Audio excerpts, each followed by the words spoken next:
Hello, this paper presents a modified Canny Edge Detection algorithm for fruit detection and classification. The authors of this paper are Mohammed Karam Monir Rabby, Brinta Chowdhury, and Jung H. Kim. This slide provides the roadmap for our presentation.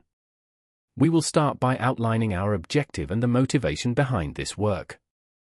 I will then explain our overall methodology, identify the key problem with the traditional approach, and detail our solution technique.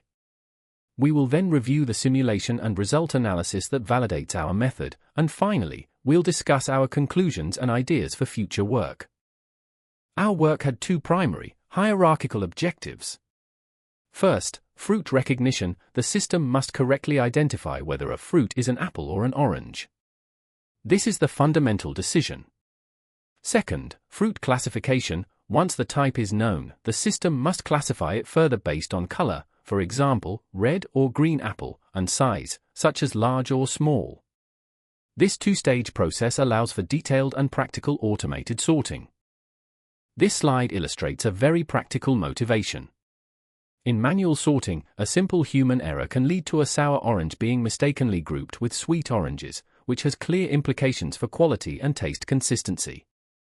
Our goal was to develop a reliable, automated system to eliminate such errors and ensure accurate sorting based on objective features. Building on that, this slide contrasts the general limitations of manual sorting, it's time-consuming, prone to error, and labor-intensive, against the clear benefits of automated sorting. An automated system, like the one we propose, can drastically reduce operating time, achieve higher accuracy, and minimize the need for human intervention, making the entire process more efficient and reliable. Here is a high-level overview of our proposed methodology. The process begins with pre-processing, where we resize and convert the input image to grayscale. The core of our work lies in the segmentation stage, where we compare the traditional Canny Edge detection against our modified version. After segmentation, we move to feature extraction, where we calculate the fruit's color and size. Finally, these extracted features are used in a test train set to enable the system to recognize and classify new, unknown fruits. So, why did we need to modify the traditional Canny algorithm? As shown in Fig 1, the standard SED can lead to wrong detection. Its main limitation is that its edge detection accuracy is not high enough, which causes a miscalculation of the fruit's size. Since size is a critical feature for us, this in turn leads to incorrect classification. Our proposed solution, the Modified Canny Edge Detection or MCED, addresses this by introducing zero padding to remove these false, non-dominant edges that confuse the size calculation. This slide summarizes the key modifications in our MCED algorithm. The steps are similar to the traditional Canny, but with crucial enhancements. We begin with Gaussian smoothing, optimized for a better trade-off between noise and edge clarity. We then calculate the gradient magnitude using the absolute value, which is computationally faster. The non-maxima suppression and double thresholding steps are refined to produce a cleaner thin edge. A critical addition is zero padding, which we use to aggressively remove unwanted noise and false edges after thresholding. Let's delve a bit deeper into the technical workings. We compute the gradient using these specific kernels for gx and gy. The magnitude and orientation are then calculated using these standard formulas. A key innovation here is that we avoid floating point arithmetic for faster computation. The subsequent non-maxima suppression is crucial for thinning the broad ridges in the gradient magnitude into lines just 1 pixel wide. We do this by checking a 3x3 region and suppressing any pixel that is not a local maximum in the direction of its gradient. After suppression, we are left with a thin edge map, but it still contains false edges and gaps. This is where our improved thresholding comes in. We apply a double threshold. Pixels above the high threshold are strong edges, those between the high and low are weak edges, and those below are discarded. The fixed ratio of 1.562 between our thresholds was determined empirically. The final and most important step is zero padding, where we remove any weak edges that are not connected to strong edges, effectively cleaning up the final output and solving the size miscalculation problem. This slide provides a deeper look into a critical step of our edge detection process, non-maxima suppression. Remember, our goal is to take the broad, blurry ridges from the gradient magnitude and thin them down to precise, 1 pixel wide edges. The first part of this process involves the gradient orientation. For every pixel, we've calculated the direction of the strongest intensity change.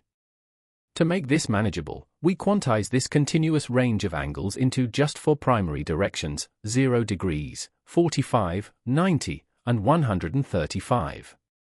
This simplification allows us to categorize every edge point into one of these 4 sectors.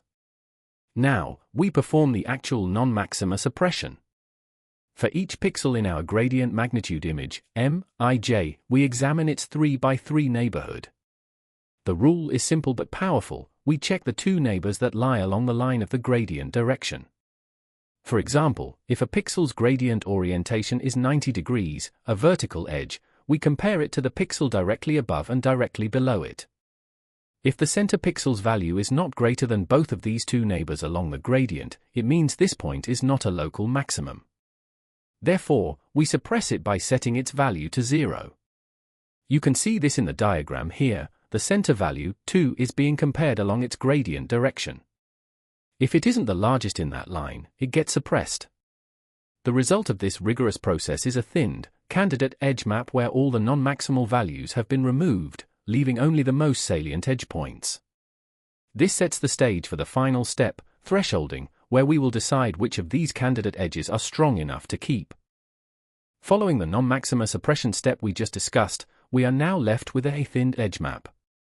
However, as this slide indicates, the result is not yet perfect. Let's recap what non-maxima suppression achieved. It successfully identified the local maxima, preserving the strongest edge points in the direction of the gradient. It removed any pixel that was not a local maximum, effectively thinning the edges. This outcome depends entirely on the condition we applied. A pixel is only kept if it is the brightest along its gradient line. While this gives us clean, thin lines, it doesn't discriminate between a true edge and a sharp noise point. So, we have our thin edge, but it still contains many false edges.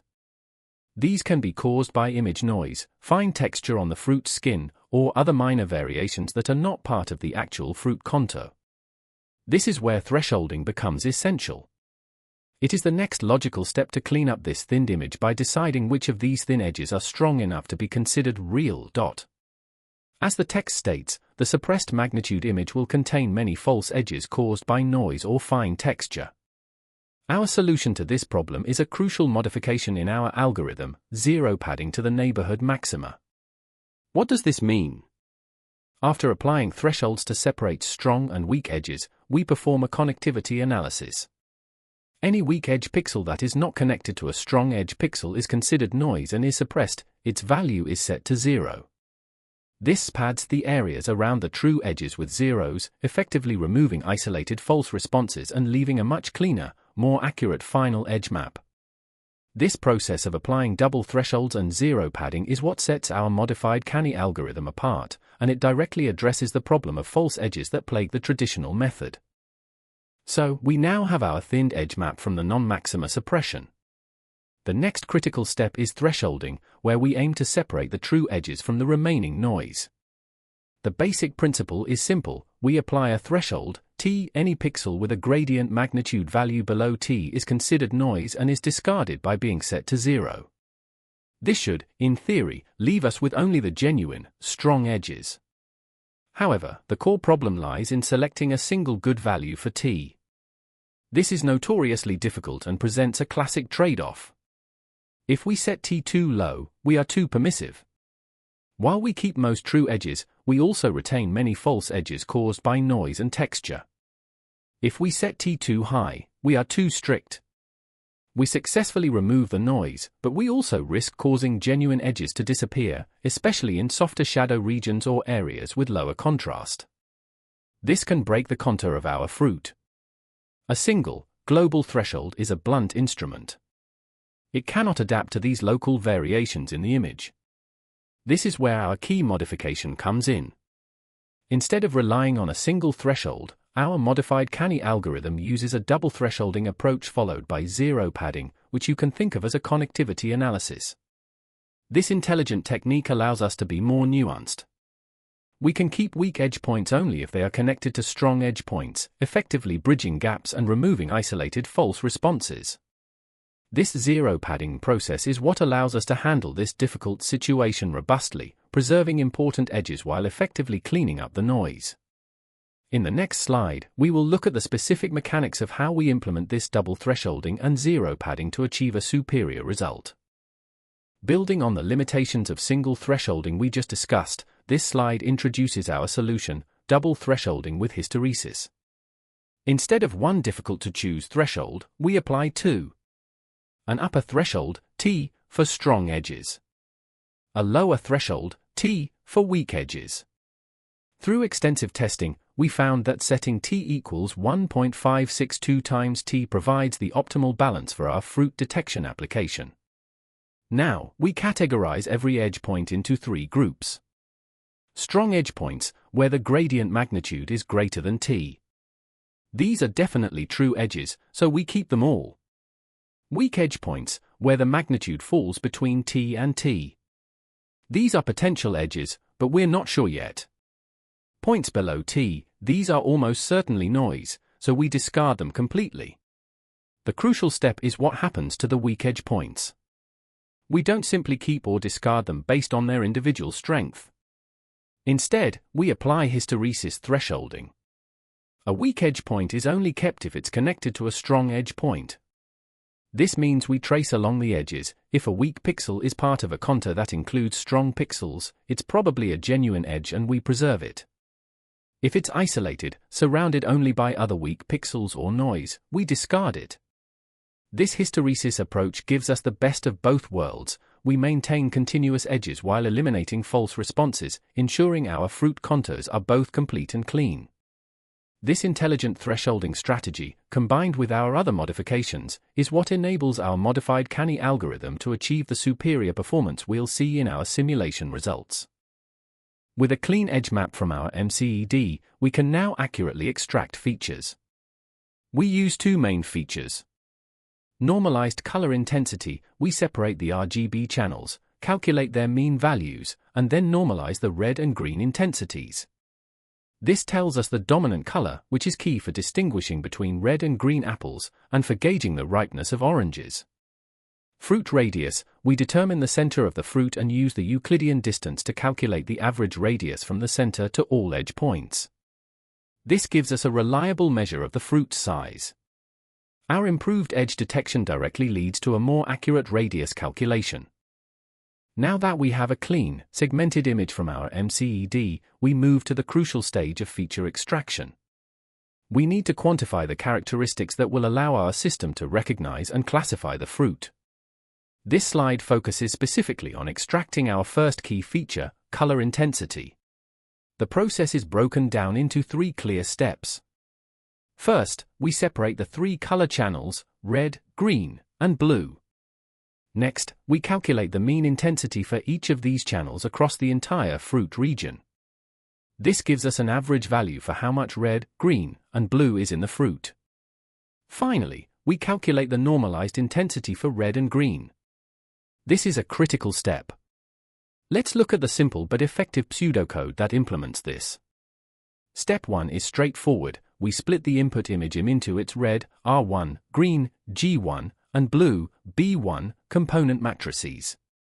In step 2, we use the mean2 function to compute the average value, M1, M2, M3, for each of these color planes.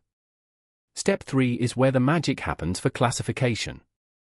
We don't use the raw intensity values, as these can vary with lighting. Instead, we calculate the normalized intensity. We do this by dividing the mean red value by the sum of all three means, and similarly for green. Why normalize? This converts the color information into a ratio or percentage.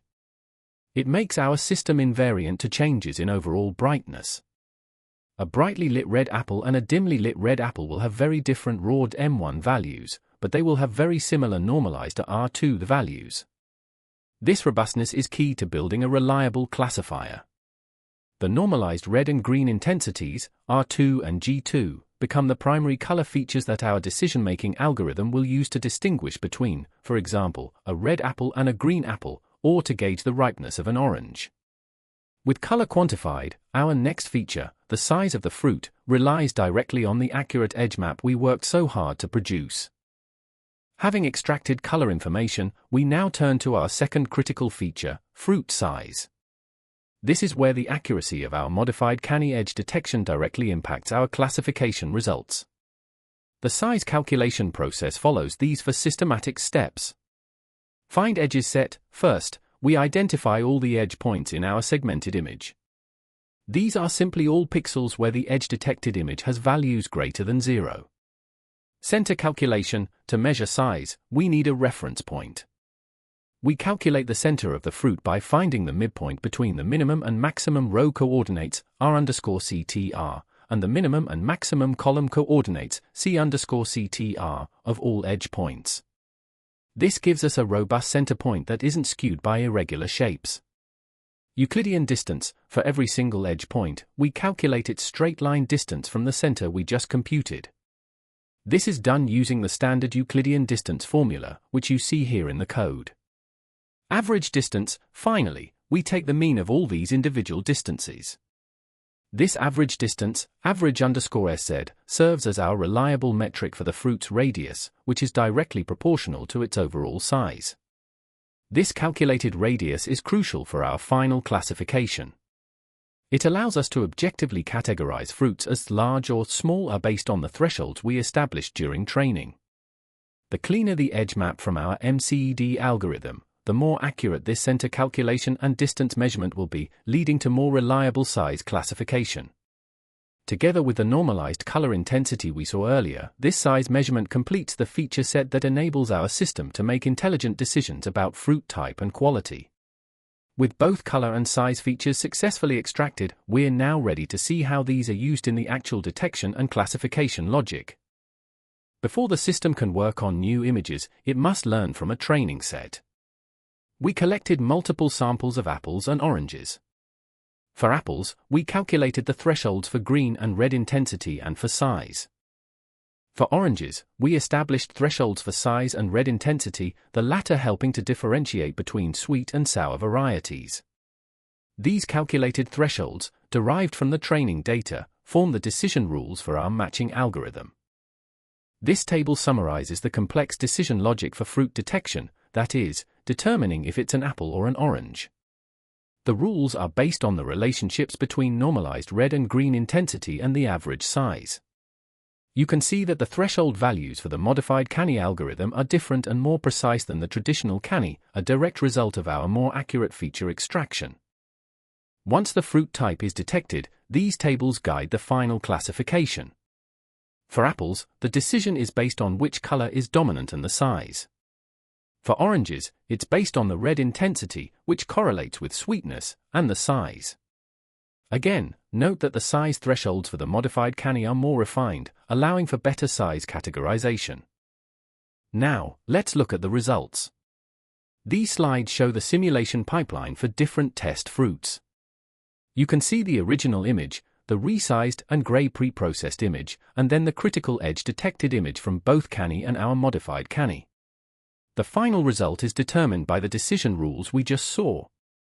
Visually, you can often observe that the MCED result has a cleaner, more continuous edge with less internal noise, which directly translates to a more accurate classification. Here, both methods work, but our modified Canny gives a cleaner edge, leading to more accurate feature calculation for a correct result. For this large sweet orange, both algorithms succeed. However, notice how the modified Canny edge map has less noise inside the boundary, proving its superior filtering. This red small apple is correctly detected by both, even with some image noise. It shows both algorithms can handle smaller fruits, but our method maintains cleaner edges. This is a critical result. The traditional Canny fails completely, misclassifying a sour orange as a red apple. Our modified Canny succeeds, correctly identifying the red large apple. This demonstrates the real-world impact of our improvements. These performance tables provide quantitative proof of our improvement. Let's focus on a few key comparisons. For red apple detection, the traditional Canny succeeded 11 out of 13 times. For green apple classification, Canny correctly identified only 1 out of 2 small green apples, while our modified Canny achieved a perfect 13 out of 13. For green apple classification, MCED correctly identified 2 out of 2. Across the board, the modified Canny algorithm demonstrates a higher detection and classification rate, validating the effectiveness of our modifications. In conclusion, our research successfully demonstrates that the proposed modified Canny Edge Detection algorithm outperforms the traditional approach in fruit detection and classification. Key to this success is the use of the absolute value for gradient calculation, which makes it computationally more efficient. Furthermore, compared to complex methods like neural networks, our solution is simpler to implement and works effectively even with a limited training dataset, making it a practical and robust choice for automated sorting systems. Looking ahead, there are several avenues for improvement. Firstly, the Gaussian filter, while effective, can sometimes over-smooth and suppress weak but genuine edges.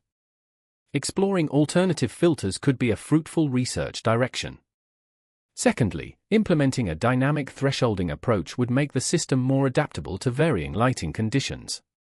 Finally, incorporating additional features, such as texture, could further enhance the accuracy and robustness of the detection process, potentially allowing the system to handle a wider variety of fruits and defects. Our work builds upon the foundational research cited here.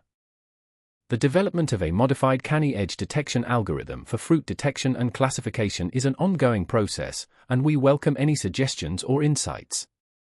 If you have any questions regarding this work or are interested in collaborating on future research in this area, please feel free to contact the authors via the provided email addresses. Thank you for your attention and interest.